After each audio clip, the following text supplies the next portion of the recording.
Okay, kia ora. Hey, would you mind please just starting with a quick intro, and a little bit about yourself, so your role at HELP and the work that you do here. My name is Miffy. I am the child and adolescent focused court support advocate here at HELP Auckland. When a child or young person reports sexual harm to police, if that report goes through to a prosecution process, then they may be referred to me. I support children, young people, their primary caregivers, and anybody else who is important to that young person or child through their unique journey through the criminal justice system. In general terms, what that actually means is looking at somebody's needs in a holistic sense, be that mental, emotional, spiritual, cultural, social, and work with those so that a young person's voice is heard and also responded to as they go through that journey. So you've been a court support advocate with HELP for a few years now. What inspired you to do this work, and what keeps you passionate about it? I have been a court support advocate with HELP Auckland for about 3 years now. When I first stepped into this role, it was about two things for me, really. Firstly, that this was a way of working where I could be the kind of adult that I really needed as a young person. So on a personal level. And then the decision was also about understanding the systems around survivors as well. When I first started here, I actually joined our crisis team. And what I noticed in that space was that the systems that a survivor would encounter when they were in crisis, so that would be police, medical, mental health institutions, they were doing a lot to ensure that a survivor felt comfortable. And this is not speaking for everyone, but that's what I saw, for the most part. But when I heard about what was happening in the criminal justice space, I could see that that was an entirely different experience. And then I looked into the research, and what we know is that survivors who take a court process often have quite poor experiences where their well-being is negatively impacted. And I wanted to be a part of doing something different for survivors, ensuring that if they were to be on that journey, that would be something that had more positive impacts for them, potentially. So you've supported many young people and families through some incredibly difficult moments. What does keeping children and young people safe mean to you? I try to harness the value of keeping children and young people safe in my work as a court support advocate by being a really soft place to land.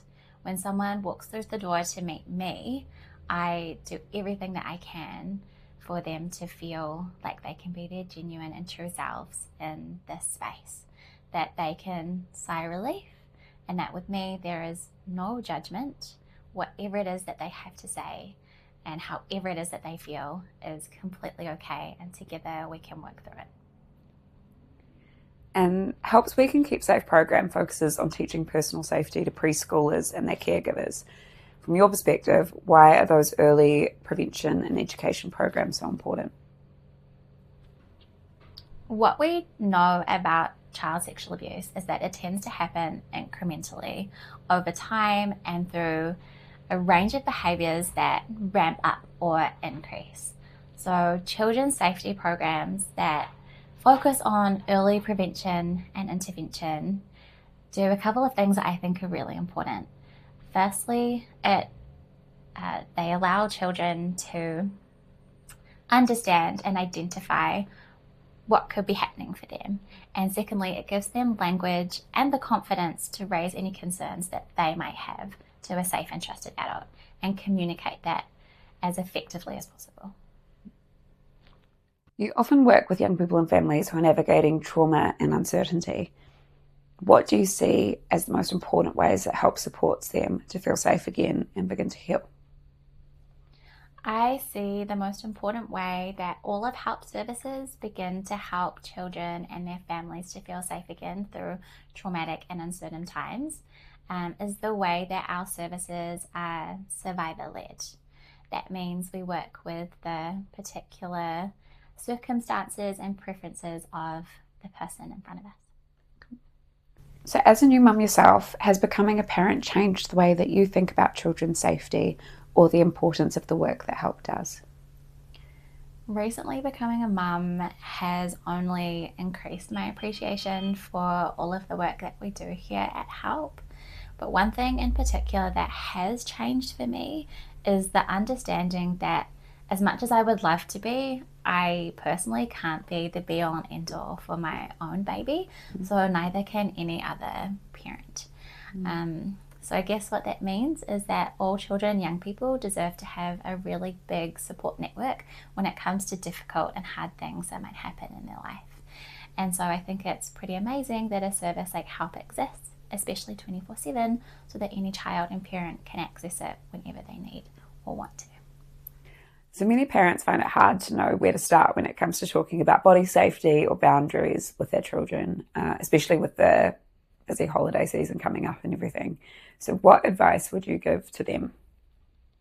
Firstly, if you are a parent and you are finding it hard to talk about body safety and boundaries with your child or children or young people in your life, know that you are not alone in experiencing that. These can be incredibly difficult and uncertain conversations to have.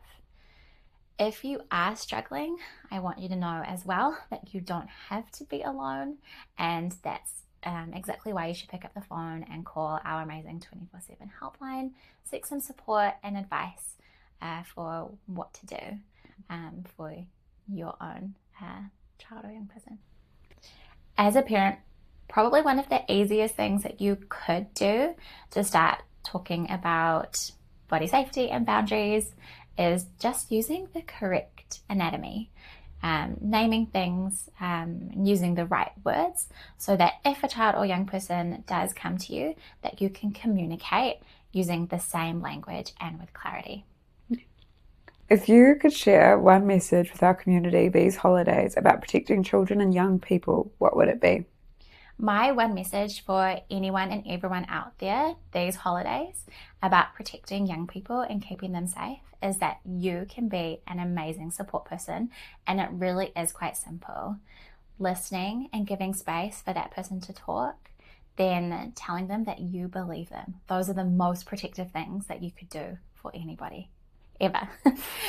So really that can sound simply as, thank you so much for telling me. I'm really proud of your bravery in talking about this, and I completely believe you. And then it's also okay not to know exactly what to do next. So do check out someone's safety. Are they in immediate danger or are they not?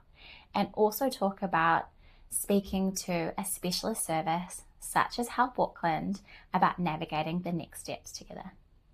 And finally, what would you say to someone considering donating to HELP's Holiday Appeal to ensure children and families can continue to access programs like We Can Keep Safe, like crisis support and therapy services when they need them the most?